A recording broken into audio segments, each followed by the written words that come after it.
Igreja Açores, o programa com a atualidade da Diocese para ouvir aos domingos, ao meio-dia, na sua Antena 1 Açores.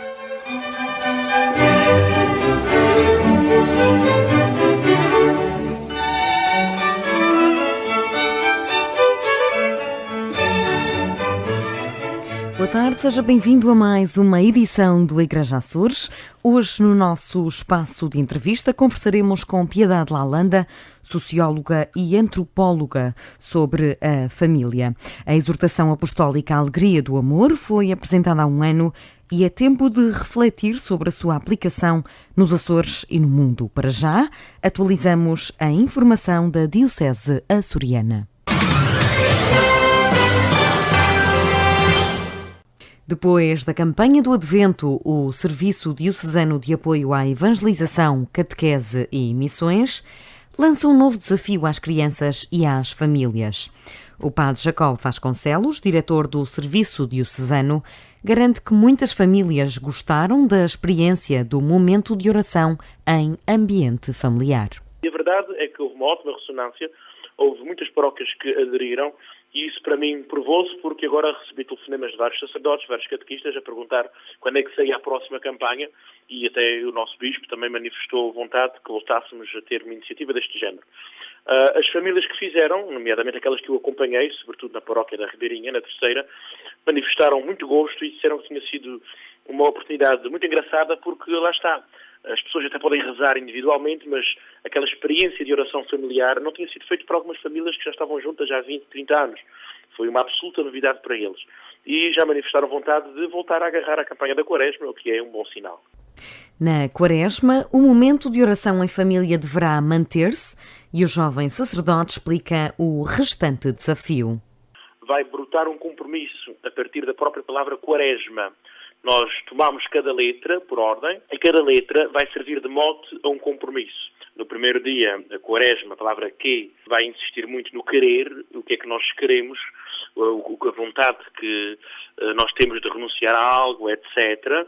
Que nós temos essa vontade de fazer alguma renúncia e este ano o nosso bispo vai destiná-la às dioceses de Porto Alegre, Castelo Branco e Viseu, através de gestos simples, concretos, privando-se de algo que gostam, pode passar às vezes pelo simples guloseima, etc. Depois a campanha prossegue, há um dia destinado a refletir nas atitudes que estão a ferir a família e a comunidade e tentar corrigir alguma delas. Outro dia destina-se à família a visitar um idoso ou um doente abandonado. No outro dia devem criar um espaço extra de oração individual. Depois, mais adiante, cada membro da família arranja um género alimentar para fazerem um cabaz para entregar a alguém necessitado. Depois temos um domingo, que é também um gesto engraçado, o quinto domingo da Quaresma, que pedimos a todos que se desliguem das máquinas naquela semana. Ou seja, façam um esforço, menos 10 minutos no Facebook, menos 10 minutos na net, para usar esse tempo para ir ao encontro de alguém. E seja na escola, seja no trabalho, seja na família.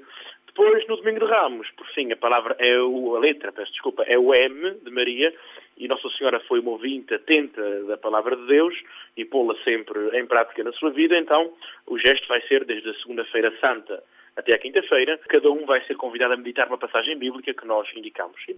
A campanha termina com o A de Aleluia e Alegria, que é uma antevisão do Domingo da Ressurreição, em que cada um dos membros da família vai rever o que fez e o que ficou por fazer e procurar viver o tempo pascal com a alegria de quem se encontrou com Jesus. O retiro anual de preparação para a Quaresma do Movimento de Romeiros de São Miguel acontece no próximo dia 21 de janeiro. Um dos oradores é da equipa de comunicação externa do Corpo Nacional de Escutas, Paulo Santos. Apesar de assumir o CNE como o maior albergador de jovens no país, Paulo Santos garante que os escuteiros não são a única estratégia. Há milhentas outras estratégias, como existem milhentas outras formas de ser jovem. Todos são particularmente diferentes. E o primeiro segredo passa por nós trabalharmos com os jovens, ouvir. E é um pouco isso que vou partilhar com os romeiros. Todas as organizações, todos os movimentos precisam de se renovar, precisam de se rejuvenescer. Poderá ser o caso dos nossos irmãos romeiros. é muito importante que nós consigamos entender a linguagem dos jovens e oferecer-lhes alternativas, oferecer-lhes desafios para eles poderem juntar-se a nós. Mesmo que queremos trazer, por exemplo, jovens para Romeiro, podemos trazê-los para nos ajudar a criar as condições, os grupos de apoio, enfim, há todo um universo, há todo um perímetro onde os jovens podem fazer o seu caminho connosco. Paulo Santos admite que não se pode trabalhar com jovens isolados e é essa a resposta para a forte adesão a movimentos como os escuteiros ou os romeiros. Não há estratégias de jovens isolados. Tudo aqui é feito em grupo, existe discernimento, existe discussão, a possibilidade de cada um ter o seu próprio lugar. Não existem respostas para as grandes perguntas da vida certas, existem respostas e é muito importante a partir delas construir coisas. E de facto, a fase da juventude, que é também a fase em que colocamos em causa, que questionamos, que duvidamos de nós, às vezes até temos alguma dificuldade em nos aceitarmos como somos, é a oportunidade excelente para criarmos irmandade, para criarmos grupo, para termos objetivos em comum. E eu entendo que os jovens encontram nos outros jovens e nos adultos que são menos jovens, mas que são também irmãos, que partilham experiência, uma oportunidade de falhar. Porque a verdadeira aprendizagem vem desta teoria da tentativa e falha. Todos temos imenso medo de falhar, ou pior, temos imenso medo das consequências da falha. Só há um ambiente onde é possível falhar, que é com os nossos. Portanto, se nós conseguimos estar rodeados de pessoas que têm valores construtivos, como é o caso, nós podemos falhar porque temos a certeza que há quem nos ajude a recomeçar, quem nos ajude a levantar, quem nos ajude a voltar a tentar. O orador garante que estes movimentos são essencialmente uma fuga ao mundo frenético em que os jovens vivem. E nesta sociedade tão consumista, tão abstrata com que hoje lidamos e tão digital, a tendência de estarmos isolados é maior. E, portanto, a adesão que os jovens têm a estes movimentos, que têm a estas esperanças, à palavra, a Cristo, são quatro boias, formas de sobreviver a esta oferta mais descaracterizada que a sociedade nos oferece. Paulo Santos, orador de Partilha, Vem e Segue-me, tema do retiro que decorre no próximo dia 21 pelas 9 horas na Escola Gaspar Frutuoso, na Ribeira Grande. A participação requer inscrição e tem o custo de 7,5 €. Depois de alguns anos de inatividade, a Academia de São Tomás de Aquino do Seminário Episcopal de Angra volta ao ativo e celebra o dia do seu padroeiro no próximo domingo. Para o seminarista Pedro Carvalho, presidente da direção da Academia de São Tomás de Aquino, esta é uma celebração familiar. A celebração do próximo domingo é sem dúvida algo familiar, porque normalmente nós, como estamos em época de exames, nós ao domingo não temos missa cá em casa. Nós vamos a uma paróquia da zona pastoral de Angra, isto claro em tempos de exames, que é a primeira vez que esta festa celebra-se num domingo, cá em casa, tendo missa ao meio-dia. Vamos reunir a casa toda, a família. Familiar começa a ser também o envolvimento dos seminaristas na Academia. Agora os seminaristas vão começando a se integrar mais, estamos a explorar mais esta academia, os seus estatutos, porque quando cheguei cá a academia estava inativa. Assim sendo, o próximo dia 28 de janeiro é de festa no Seminário Episcopal de Angra. Teremos missa ao meio-dia, que será presidida pelo Sr. Reitor do Seminário, o Padre Hélder Miranda Alexandre. A festa, portanto, é antecedida por tridos preparatórios. O primeiro trido será celebrado pelo nosso conselheiro espiritual, o Padre Cipriano Pacheco. O segundo trido será celebrado novamente pelo nosso conselheiro espiritual, mas a homilia ficará a cabo do neo-diácono Nuno Fidalgo, que por acaso pertence também à nossa academia. Por fim, o terceiro trido será celebrado pelo Padre Ângelo Valadão. Em jeito de celebração pela reabertura neste ano letivo de 2017-2018, a Academia de São Tomás de Aquino vai lançar o jornal Saber Aquino 2. As eleições ditam os estatutos, elegem direções anuais e Pedro Carvalho acredita que outro colega seminarista deva presidir a Academia no próximo ano letivo. Liturgia, cume e fonte de vida cristã é o tema das primeiras jornadas da liturgia na ouvidoria de Fenais da Vera Cruz. O ouvidor Padre Carlos Simas garante que a iniciativa nasce a pedido das comunidades. O povo é que os conselhos pastorais e mesmo com a falar com os sacerdotes das suas paróquias é que surgem as ideias de haver a necessidade, por sua necessidade própria, de haver então alguma formação mais exigente na área da liturgia. Porque muitas vezes nós pensamos que a liturgia é só para o padre, ou só para aquele que celebra, mas a liturgia diz respeito a toda a Assembleia que celebra e que tem que ter um sentido que a reúne e por trás de cada símbolo que nós fazemos há sempre algo que nos transcende para Deus. E é neste patamar e é nesta necessidade que nós abrimos pela primeira vez na ouvidoria estas jornadas da liturgia. A iniciativa decorre na Maia, de mãos dadas com o Serviço Diocesano de Liturgia. O programa de 22 a 25 de janeiro é detalhado pelo ouvidor. As jornadas de liturgia começam no dia 22, na Igreja Matriz da Maia, pelas 8 horas da noite, com o encontro com todos os movimentos da pastoral litúrgica, ou seja, com os acólitos, os leitores, os ministros senhores da comunhão, grupos corais, isto na Igreja Matriz. Depois, no dia 23, também às 8 horas da noite, os grupos corais irão desenvolver a formação na Igreja Matriz da Maia e os acólitos irão ter uma reunião, a sua formação no Centro Social e Paroquial da Maia. No dia 24, os grupos de leitores, será a vez dos grupos de leitores, os ministros senhores da comunhão, isto na Matriz e no Centro Paroquial da Maia. No dia 25, vamos fazer o encerramento destas jornadas com uma Eucaristia celebrada às 8 horas da noite na Matriz da Maia. As primeiras jornadas diocesanas na ouvidoria de Fenais da Vera Cruz serão orientadas pelo diretor diocesano de Serviço de Liturgia, Padre Marco Luciano Carvalho, e pelo elemento do Secretariado Diocesano, Padre Marco Sérgio Tavares.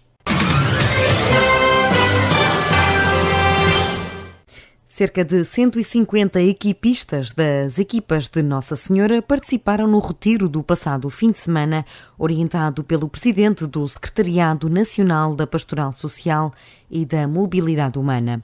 O conselheiro espiritual da equipa do setor Açores Centro, Padre Gregório Rocha, garante que mais do que pela grande participação, o encontro foi gratificante pelo incómodo do silêncio. Esteve um sacerdote da Diocese de Lisboa a orientar o retiro e fez o que me pareceu ser novidade para aquilo que estávamos habituados, é que ele faz não chamaria conferências, mas umas meditações não muito longas, a partir de um texto da Sagrada Escritura, e depois de cada uma dessas intervenções, tiveram a virtude de não serem longas e serem profundas, depois de cada uma dessas pequenas exposições, ele dava um tempinho para reflexão individual e depois um tempo para reflexão em casal.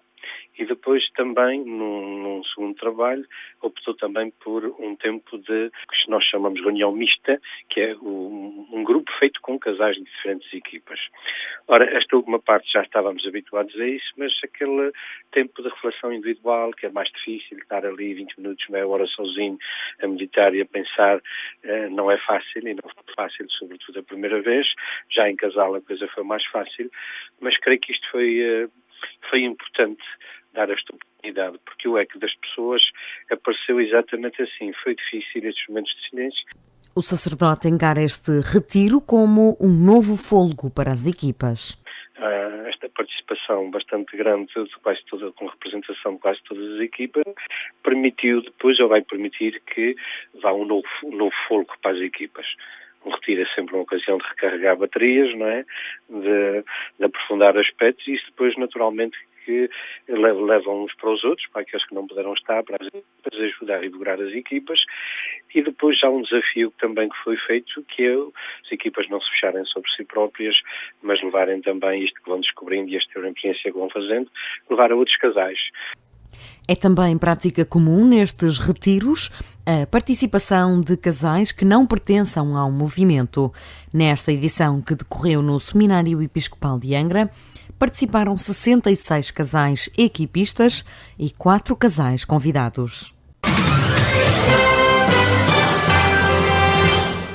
A nossa convidada deste Igreja Açores, a professora doutora Piedade Lalanda, socióloga e docente. Antes de mais, boa tarde. Obrigada por estar com o Igreja Açores. Tem feito diversas conferências sobre a família. Em que é que consistiram estas conferências e como é que decorreram? E os públicos-alvos, essencialmente? Muito boa tarde. Realmente a temática da família é uma temática que me interessa já há muitos anos. Aliás, foi o tema central da minha tese de doutoramento, mais particularmente sobre o lugar da mulher na família, mas tenho abordado no âmbito convite de vários movimentos da Igreja esta problemática, nomeadamente na Pastoral da Família Santa Maria, no ano 2015, um convite engraçado do movimento missionário dos professores no ano 2016 fez-me abordar a temática da família cristã como família ecológica, que era uma perspectiva que eu nunca tinha pensado, mas muito na base do texto do Papa, do Laudato Si, e mais recentemente, a propósito da exortação do Papa Francisco sobre a alegria no amor, tanto foi no ano passado, fiz também uma intervenção a convite do movimento dos cursistas e também da pastoral da Ribeira Grande, da matriz da Ribeira Grande. Então têm sido públicos diversos, mais ou menos alargados, mas sempre numa perspectiva de descobrir ou de ligar a família com a comunidade cristã e com a Igreja e enquanto estrutura base, no fundo, da sociedade, né, como elemento fundamental na construção da sociedade. Para além disso também, a nível da universidade e no âmbito da Academia Sénior, esse tem sido normalmente um tema recorrente. No ano 2015 fiz uma conferência sobre o lugar do idoso na família e agora, neste ano 2018, vou dar um módulo na Academia Sénior sobre exatamente a autonomia do idoso na família. E voltando atrás à sua tese de doutoramento, qual é o papel, quais são as conclusões, de uma forma sucinta, qual é o papel da mulher na família atual? Portanto, o meu trabalho foi particularmente estudar o impacto que teve para as mulheres, ou que tem para as mulheres, a entrada na vida conjugal e o nascimento do primeiro filho, portanto, na construção da sua identidade, e o resultado da pesquisa permitiu ver que existem vários tipos de mulheres que encaram de formas diferentes esses dois acontecimentos marcantes. Aquelas que de alguma forma se realizam através desses acontecimentos e prescindem de outros campos de realização pessoal, particularmente a nível profissional e a nível do contacto com outras pessoas na sociedade, aquelas que vivem isso, mas têm de alguma forma um espaço interior por realizar e têm necessidade de investir competências noutros domínios que não apenas a casa, e aquelas que de alguma forma conseguiram encontrar algum equilíbrio no respeito, digamos assim, pela sua individualidade pessoal e pelas suas capacidades, e que conseguem manter um espaço na família, obviamente, na casa, na relação com os filhos, mas também um espaço de realização pessoal, de envolvimento com a comunidade, de empreendedorismo e até de liderança em algumas áreas. É óbvio que isto implica diferentes formas de relação na conjugalidade, ou seja, a partilha das tarefas entre homem e mulher vai variar nos casos em que a mulher está completamente absorvida pela casa e pelos filhos, e normalmente o homem é ausente, e nos casos extremos, digamos assim, em que as mulheres conseguem ter com os homens uma partilha quer da educação dos filhos, quer da própria vivência da casa. E, portanto, são lugares diferentes que, no fundo, estão muito relacionados com a própria, digamos, democracia em que se vive no contexto familiar. Poderíamos colocar isto no tempo, dizendo que é mais tradicional e que seria mais moderno, mas, na realidade, estes modelos coexistem. Muitas vezes há casais mais velhos que têm formas mais paritárias e mais democráticas de partilha do que casais jovens que acabam por viver em relações muito segmentadas, muito díspares, em que as mulheres têm exatamente toda esta visão doméstica e da casa e quase que não têm espaço, participação no espaço público, né? Portanto, há aqui formas diferentes de ser mulher na família. A família continua a ter o papel que tinha, por exemplo, há 50 anos. Mudaram nitidamente os retratos, e aqui com aspas, os retratos de família. O que é que mudou nestes retratos? Portanto, a família continua a ter um papel fundamental, que é o papel de acolhimento, o papel de identificação do ser humano, de aprendizagem básica de regras, de relações, do que é ser homem e ser mulher, do que são os limites ao comportamento. Portanto, a família é, para a sociedade, a estrutura principal de integração. Agora, é óbvio que a gente, quando diz a palavra família, não significa que ela tenha a mesma forma. Ela adota formas diferentes, mas ela, enquanto realidade familiar, continua a ter um papel fundamental hoje, ontem e com certeza que será amanhã também. Esse papel vai manter-se. A Igreja tem sabido adaptar-se à evolução das famílias? Eu acho que nem sempre a Igreja consegue adaptar-se, porque de alguma maneira, como eu dizia a propósito da minha pesquisa, uma das novidades, digamos assim, que emerge das mudanças desta estrutura familiar é a expressão da individualidade, é o valor da individualidade. Isso não significa o egoísmo nem individualismo, mas a individualidade enquanto cada um dos elementos que faz parte de uma família tem a sua importância própria, tem o seu percurso, e a grande arte da felicidade na família é a conjugação destas várias individualidades num projeto comum, mas sempre respeitando o espaço de cada um e valorizando, sobretudo, a dimensão afetiva. Portanto, a família é este espaço de afetos, é este espaço que vai permitir depois a tal expressão individual e a tal integração. E, de alguma forma, a Igreja mantém ou está muito presa a um modelo de família que considera que, de alguma maneira, vai buscar como exemplo de referência, obviamente, o modelo de Nazaré, e este modelo de Nazaré tem um formato cultural de pai, mãe e filhos. E, portanto, este pai, mãe e filhos, como algo indivíduo, que nunca se transforma, que tem que se manter, acaba por, às vezes, condicionar um pouco o olhar objetivo para aquilo que é mais importante, que são as relações. E as relações afetivas, este lugar de afetos, muitas vezes não está numa estrutura pai, mãe e filhos, pode estar numa estrutura só mãe e filhos, ou pai e filhos, ou pode estar numa estrutura que passa por um recasamento, um divórcio, um recasamento. E a Igreja tem algo, e que são fenómenos cada vez mais presentes nas nossas famílias atuais, e eu penso que a Igreja tem tido tem sempre algum desconforto em falar desta dimensão do divórcio, do recasamento,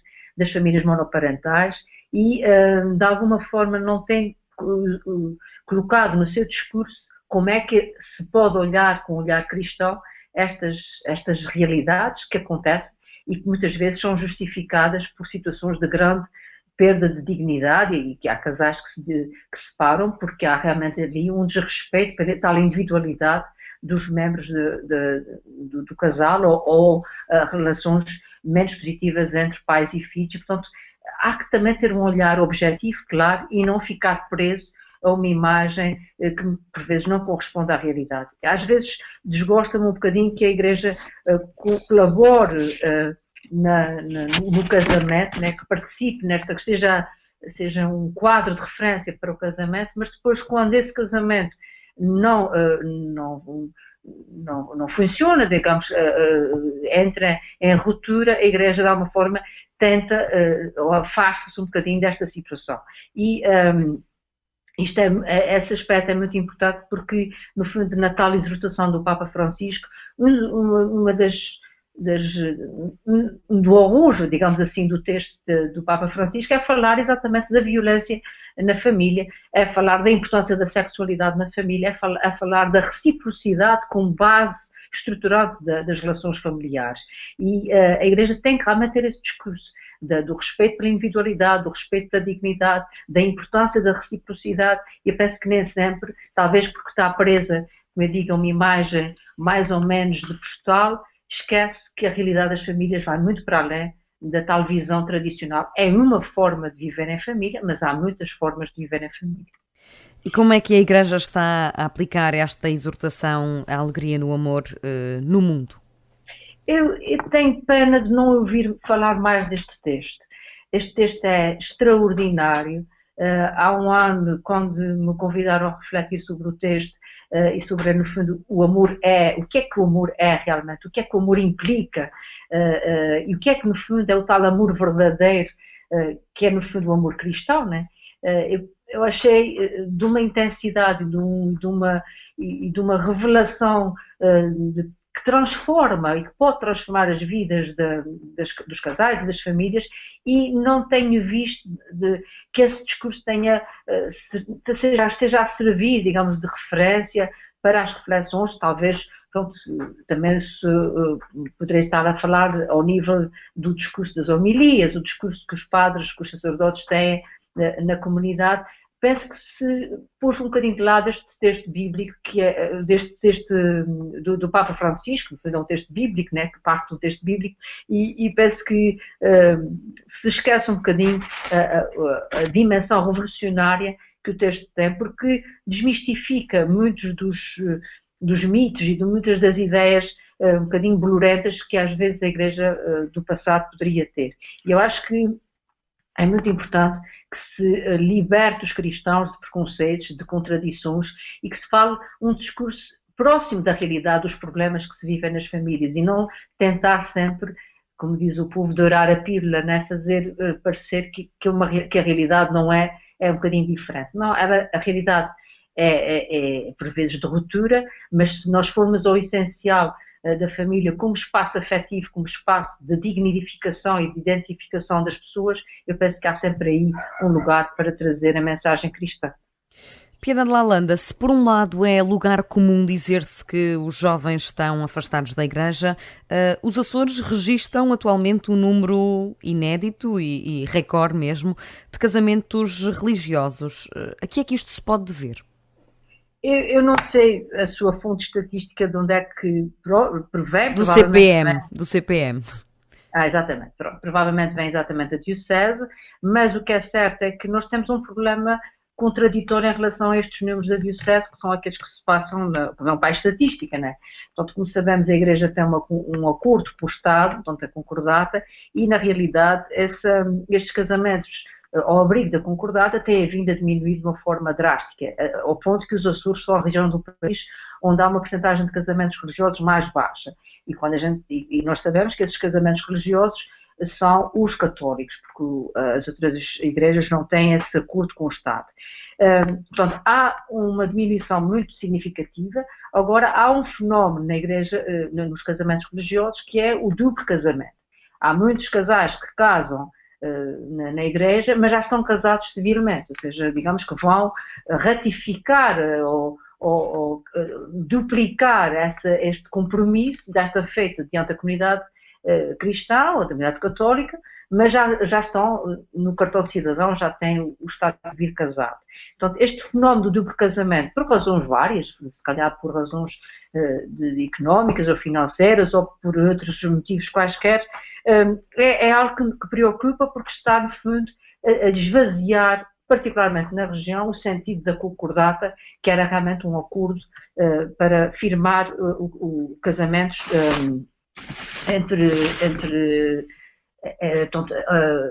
no espaço do matrimónio, mas com a mesma equivalência ao casamento civil.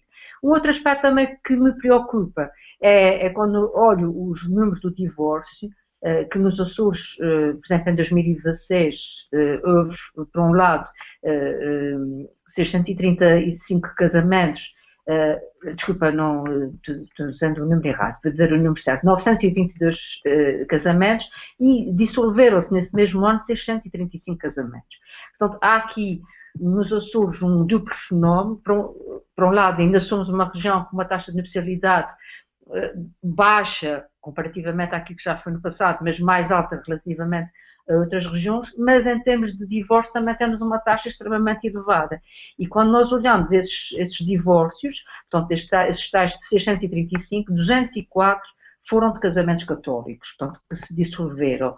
E eu fui ver as idades e verifico que os divórcios de casais católicos, que casaram catolicamente, são divórcios de casais que têm entre 50 e 64 anos. Ou seja, são casais que supostamente deveriam ser maduros, deveriam ter encontrado a sua fase de estabilidade e de alguma capacidade de interconhecimento e de saberem se adaptar um ao outro, e na realidade há um fenómeno que vai minando esses casamentos, talvez porque alguns deles não foram realmente opções de vida, foram interesses, foram estratégias de ligar famílias, porque este é um valor que hoje em dia está um pouco em causa e talvez seja uma boa mudança na família, que são, se no passado se casava para juntar terras ou para juntar famílias, hoje cada vez mais podendo existir esse tipo de estratégia,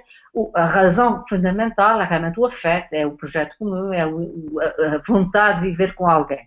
E ao olhar estes números, estas idades de quem se divorcia entre os casamentos católicos, faz-me pensar que alguns desses casamentos mantiveram-se um bocadinho de fachada e que chegou a uma altura de saturação e que se dissolveram por razões certamente estruturados na relação desses casais.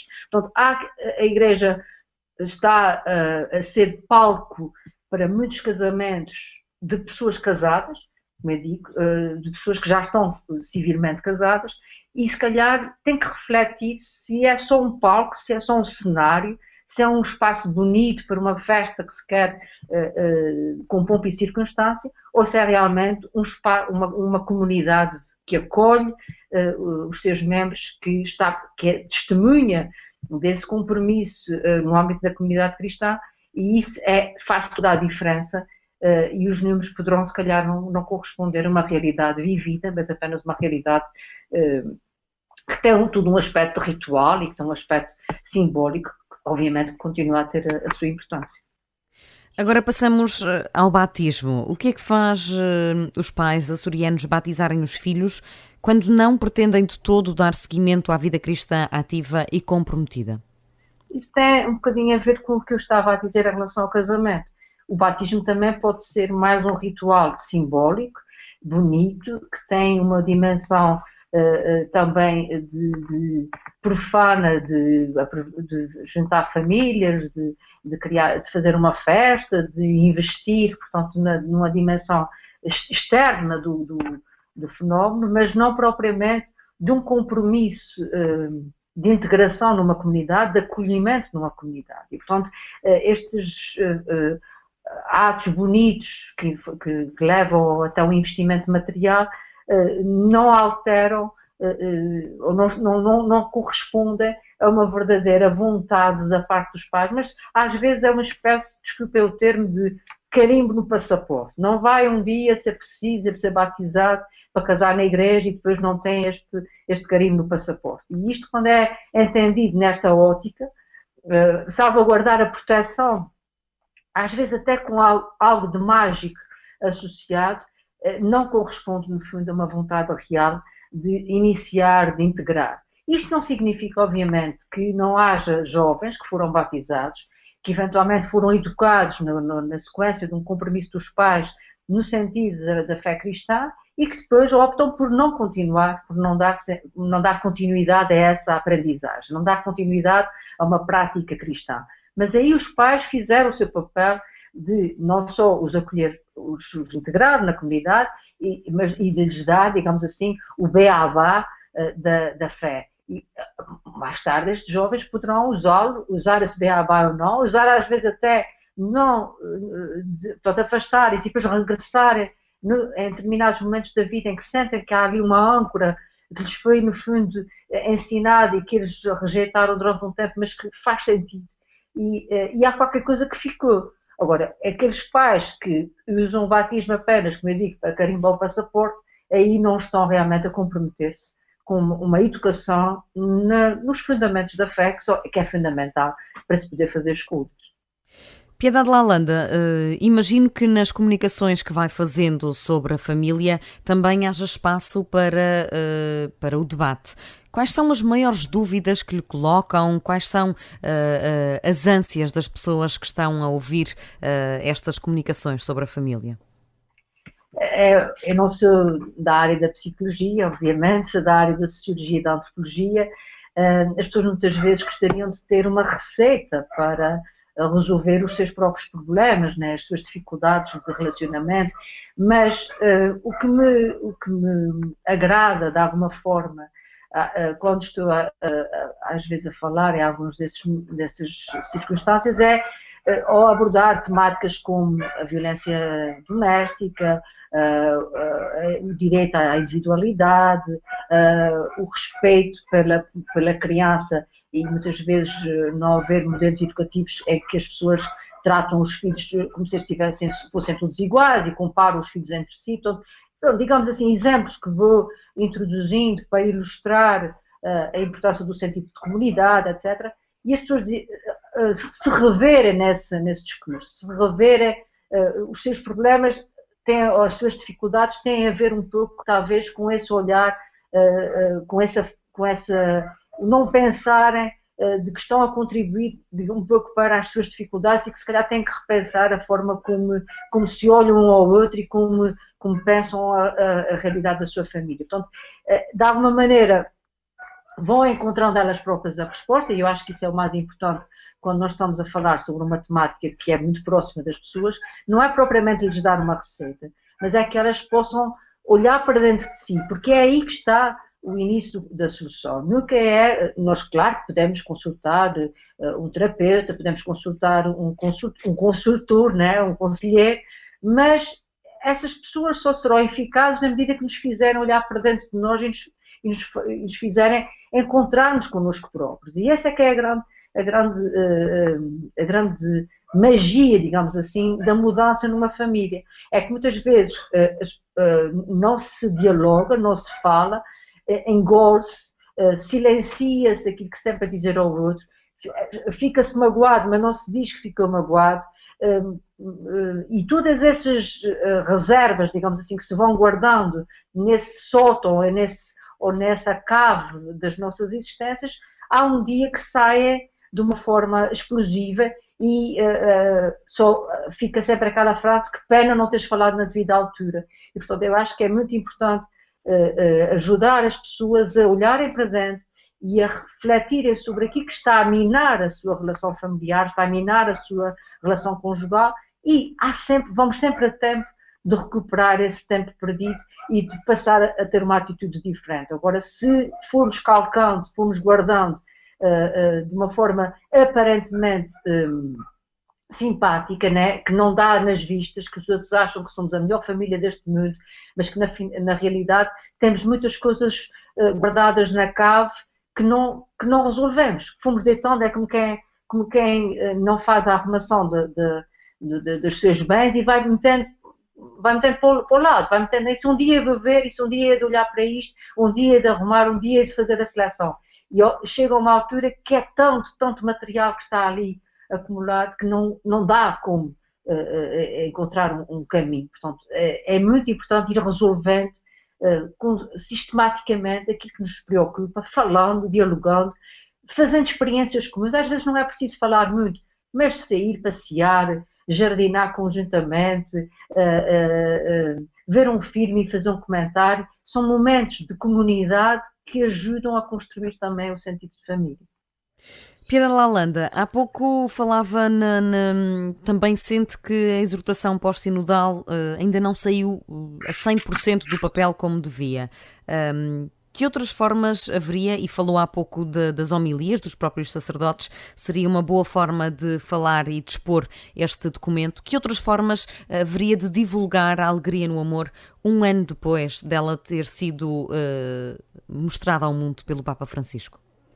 Nós sabemos que as redes sociais são uma forma excepcional de chegar às pessoas. Aliás, são redes, né? Portanto, ou seja, ligam as pessoas, às vezes não pelos melhores motivos, e acho que a Igreja tem que também se atualizar e tem procurado, de alguma forma, atualizar-se, utilizando essas ferramentas, que não são, como para alguns às vezes dizem, as ferramentas diabólicas ou que trazem o mal, mas, antes, pelo contrário, podem ser ferramentas positivas que fazem passar uma mensagem, que fazem criar, podem facultar, por exemplo, a construção de fóruns, de debate, de troca de ideias. As pessoas falam tanto na net sobre temáticas tão diversas, também podem trocar ideias sobre, por exemplo, o texto do Papa Francisco.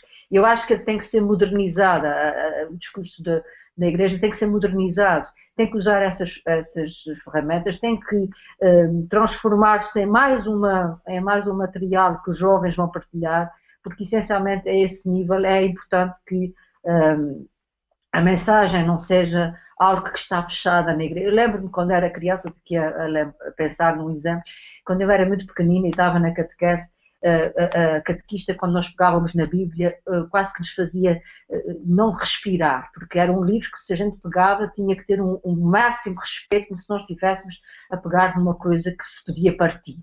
E só muito mais tarde na minha vida, se calhar aos 20 e tal anos, é que eu descobri que podia ter uma Bíblia que eu riscava, que eu punha apontamentos, que eu dizia graças ao Senhor, obrigada por esta palavra, que punha uma data, ou seja, passava a ser um livro que eu usava e que eu me apropriava dele. E eu acho que hoje em dia, talvez porque o livro, o papel, já não é propriamente a forma mais comum das pessoas comunicarem entre si, há que fazer com que os jovens e os cristãos, no modo geral, se apropriem da mensagem através das ferramentas que estão disponíveis e que são atuais e que, nomeadamente, são a net, as redes sociais, são essas, eventualmente também a própria televisão, os programas de televisão, os debates, os fóruns, há N formas de vivenciar experiências, de fazer eventualmente a experiência, por exemplo, estou com a intenção de fazer a experiência do Caminho de Santiago. Eu acho que nós podíamos fazer trilhos com espiritualidade, o trilho de pedestre, o trilho de natureza, que é algo que é fundamental na nossa terra, que é um cartaz turístico, também podia ser um trilho de espiritualidade, haver trilhos que fossem construídos na ótica de uma meditação, de um olhar para a natureza e um refletir sobre si próprio. Aliás, foi essa um pouco a mensagem da tal reflexão que eu fiz sobre a família ecológica, no fundo é o reencontrar o sentido da própria natureza. Nós podemos inovar na forma de experimentar a espiritualidade. E se há tantas pessoas que vão fazer o Caminho de Santiago, até nem são praticantes da Igreja, mas que querem fazer uma experiência espiritual, por que não fazer isto, por exemplo, numa experiência de trilhos naturais, de trilhos pedestres, ou de trilhos na natureza? Portanto, eu acho que é preciso renovar os suportes da mensagem. A mensagem é a mesma, a mensagem é esse forte. O Papa Francisco é dos papas que mais próximo se coloca na forma de falar dos problemas das pessoas, daquilo que a Igreja tem guardado no seu sótão ou na sua cave e do qual não fala. Ainda agora no Chile, ele apontou outra vez o dedo à questão da pedofilia dentro da Igreja de uma forma clara e crua e pediu desculpas desse mal que a Igreja fez a muitos jovens, ou que alguns na Igreja fizeram a muitas crianças e muitos jovens, e isto acho que é a forma atual de falar, é ser verdadeiro, frontal, pegar na mensagem e dizer ela é essencial. Nós é que muitas vezes não sabemos passar, não sabemos viver e é fundamental se calhar reencontrar canais de comunicação e chegar a essa proximidade na mensagem, não haver distância, não criar barreiras, não criar demasiado ritualismo frio que no fundo esconde os protagonistas por trás desse ritual e não os faz aproximar das pessoas, porque os rituais são importantes e eu, enquanto antropóloga, reconheço a sua importância, mas às vezes podem também ser uma fuga, podem mascarar uma abordagem real, humana e próxima do outro. No fundo, aproveitar o poder de comunicação e a bondade do Papa Francisco, certo, Piedade Lalanda? Muito obrigada por ter estado connosco neste Igreja Açores. O tempo voa, portanto já esgotamos o nosso tempo. É sempre um prazer conversar consigo e havemos de voltar a encontrar-nos nestes microfones. Muito obrigada pela atenção e agradeço também o convite de ter podido participar nesta conversa simpática. Nós regressamos na próxima semana com mais um convidado e mais atualidade da Diocese Açoriana.